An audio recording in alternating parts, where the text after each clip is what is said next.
We're moving to color, which is the final part of this class. So I've just picked a random color that's going to pop up a lot, which is red.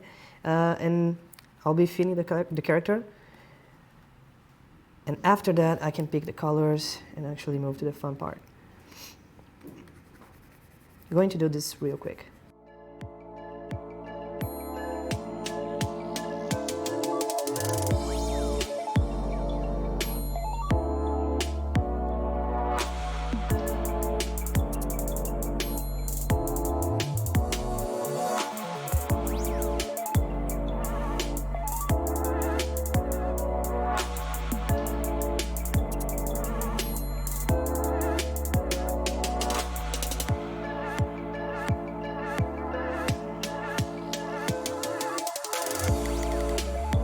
You're going to see I use a lot of adjustments. Actually, my coloring is all about adjustments because I don't consider myself a good painter. Like I don't have a good eye for this sort of stuff. So I'll just throw in her skin undertone. I'm basing this character on the zodiac arrow and bow. So I have pretty much color scheme that I want to follow. And picking color schemes is really tricky for me because, as I said, I don't have the best eye for that. So I usually rely on nice pictures. You should have like a folder on your computer with this sort of really interesting photography with interesting colors, so that you can have a nice base to start out. Colors are really tricky because you shouldn't be relying entirely, for example, on pictures, because every color on your canvas is going to have a really close relationship to the color that is right next to it. This is the sort of adjustment that I do a lot on my drawings. This same icon, the adjustment layer, I click on selective color, and then I'm free to adjust it until I find the color that looks nicer. And that's why I said that my coloring style is really intuitive, because I basically mess around these options until I find something that I like. So I want this air surrounding her to be a little bit green, because I just don't think it's interesting. So I tried to create some interest on my coloring by adding some really smooth gradients. So I pick a round brush without any hardness, and then I start to add those different tones to make the drawing more interesting.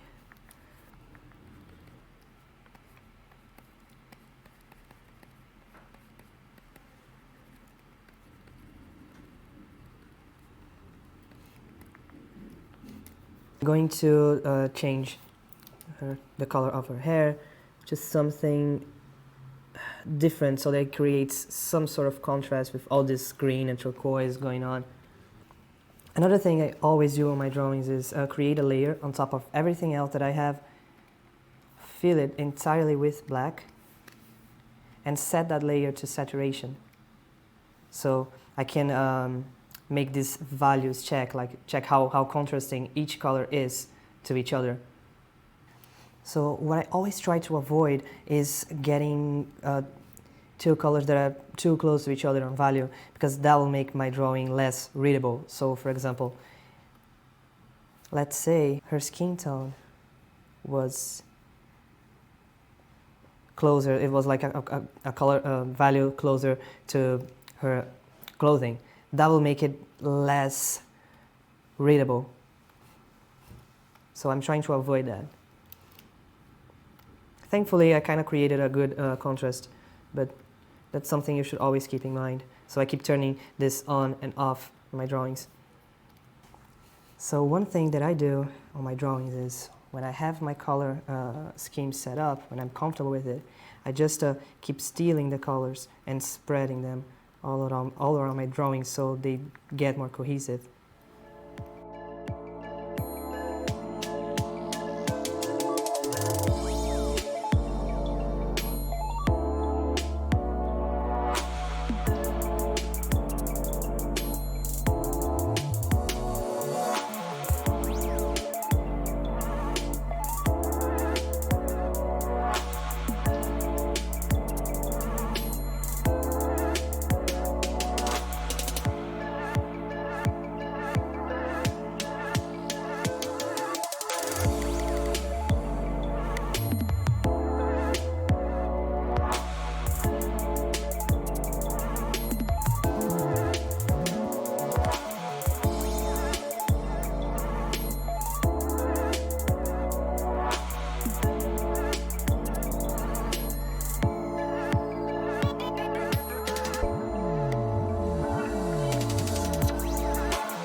So one thing I like to play around is actually adding these digital effects on my traditional drawings. So I open a hard light layer or vivid light, pin light layer. Any of these work, depends on the sort of lighting that you're doing. And then I just add this touch of lighting on the drawing, not too much though.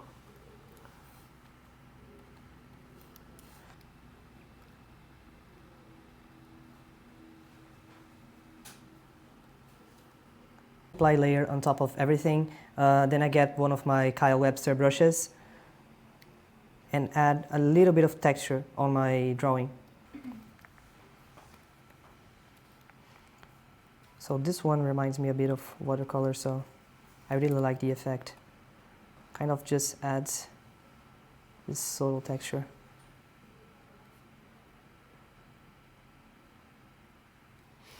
Finally, I select all the colors that I have and I add one more touch of texture on top of everything again. I choose a middle tone of gray, paint on top of it. Filter, noise, add noise. These are the settings. So it's basically Gaussian noise with all the amount possible. Then filter gallery, use spatter. The options don't matter that much. I usually go with these all the time. Put that OK. Then I'm going to repeat that same action, clicking over here, filter gallery, just to add a little bit more of that same filter. Finally, I'm going to desaturate. Okay, so I have my texture already. I set that layer to overlay and I just tone it down a little bit. Last adjustment on your canvas.